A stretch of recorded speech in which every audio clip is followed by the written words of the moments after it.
ഇന്ന് വീട്ടിൽ നിന്ന് സഞ്ജുവും നാത്തൂനും വരുന്നുണ്ട്. പാറുമോളെയും കൊണ്ടൊന്ന് പുറത്ത് പോകാനായിട്ട്. അവൾക്ക് ഹെൽമെറ്റ് മേടിക്കണം, പിന്നെ ഒരു ചെരുപ്പൊക്കെ മേടിക്കാനുണ്ട്. പുട്ട് പാറുവിന് ഒട്ടും ഇഷ്ടമല്ല, പക്ഷെ ഞാൻ എങ്ങനെയെങ്ങാണ്ടൊക്കെ കിടാവിന് കൊടുക്കും. വാരി കൊടുത്ത് എങ്ങനെയും കഴിച്ചോളും. അങ്ങനെ ചോറ് നന്നായിട്ട് തിളച്ച് വന്നിട്ട് ഇറക്കി വെച്ചിട്ടുണ്ട്. എൻ്റെ ഒരു നൈറ്റി നല്ല രസമുണ്ടല്ലേ, ഒരു 200 സംതിങ് ഉള്ളൂ കേട്ടോ. പാറുമോളെ മുടി ടൈ ചെയ്യിക്കുന്ന നേരം കൊണ്ട് അവരെത്തിയിട്ടുണ്ടായിരുന്നു. സഞ്ജു നേരെ അക്കുറിയത്തേക്കാണ് പോയത് കേട്ടോ, അല്ലെങ്കിലും ആ ഒരു വാസന കാണുമല്ലോ.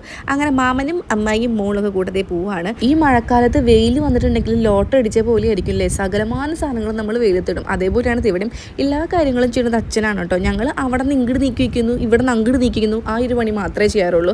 ബാക്കി ഒരു 99.9% കാര്യങ്ങളും ഇതൊക്കെ ചെയ്യുന്നത് അച്ഛനാണ്.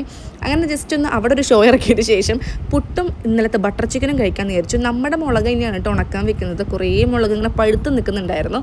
അച്ഛൻ ഇങ്ങനെ അയിലക്കുട്ടീനെ മേടിച്ച് തന്നിട്ടുണ്ടായിരുന്നു. നമ്മുടെ ചേച്ചിയൊന്നും വന്നിട്ടുണ്ടായിരുന്നില്ല. സോ പണികൾ നമുക്കായിരുന്നു. കീത്തു മാസമായിട്ടിൽ കറി വെക്കുന്നുണ്ട് കേട്ടോ. ഒരാൾ മീൻ നന്നാക്കാൻ നിൽക്കുകയാണെങ്കിൽ ഒരാൾ അത് കറി വയ്ക്കുകയും ചെയ്യും. ബാക്കി കുറേ ഡ്രസ്സുകൾ ഉണക്കാനിടാനുണ്ടായിരുന്നു. അപ്പോഴത്തേനും കുട്ടി എത്തിയിട്ടുണ്ട്. ഹെൽമെറ്റ് ഇതാണ് കേട്ടോ മേടിച്ചത്. ചാന്തുവിൻ്റെ ഹെൽമെറ്റ് കണ്ട് അന്നൊട്ട് പറയുന്നുണ്ട് പാറു, അതേപോലത്തെ ഒരു ഹെൽമെറ്റ് വാങ്ങിച്ചതാ മാമാന്ന്. അങ്ങനെ അത് വാങ്ങിച്ചു. ഒരു ഹെൽമെറ്റും കൊണ്ട് നമ്മുടെ വീട്ടിലേക്ക് വരാൻ പറ്റില്ലല്ലോ. ബാക്കി 3 ആളും തുള്ളി. കുറച്ച് നേരം കഴിഞ്ഞപ്പോഴത്തേ അവരും പോയിട്ടോ. എനിക്ക് കുറച്ച് ഷൂ ക്ലീൻ ചെയ്ത് വെക്കാനുണ്ടായിരുന്നു. എൻ്റെ പൊന്നെ, ഇത് അടിപൊളി സാധനമാണ് കേട്ടോ. നമ്മുടെ പിള്ളേർ സ്കൂളിലൊക്കെ പോയി തുടങ്ങിയിട്ടുണ്ടെങ്കിൽ ഇത് മസ്റ്റായിട്ട് നിങ്ങൾ യൂസ് ചെയ്തോ. ഇത് ജസ്റ്റ് സ്പ്രേ ചെയ്യുമ്പോൾ തന്നെ ഇതിൽ എല്ലാ അഴുക്കും പോവും. ഇത് ഷൂ മാത്രമല്ല, നമുക്ക് ഫ്ലോറ്, അതേപോലെ ബാത്റൂം, നമ്മുടെ ഫേർണിച്ചറൊക്കെ നമുക്ക് ക്ലീൻ ചെയ്യാൻ പറ്റും. ഒരൊറ്റ വൈപ്പിൽ ഇത് പോകണം. നിങ്ങൾ കണ്ടോ, അതായത് ജസ്റ്റ് അടിക്കുമ്പോൾ തന്നെ നിങ്ങൾക്ക് മനസ്സിലാവും ആ ചെളി മൊത്തം ഇങ്ങനെ ഇളകി വരും. പിന്നെ ഒരു തുണി വെച്ചിട്ട് ജസ്റ്റ് ഒന്നിങ്ങനെ മാച്ചെടുത്താൽ മതി. പുതിയ ഷൂ ആയില്ലേ.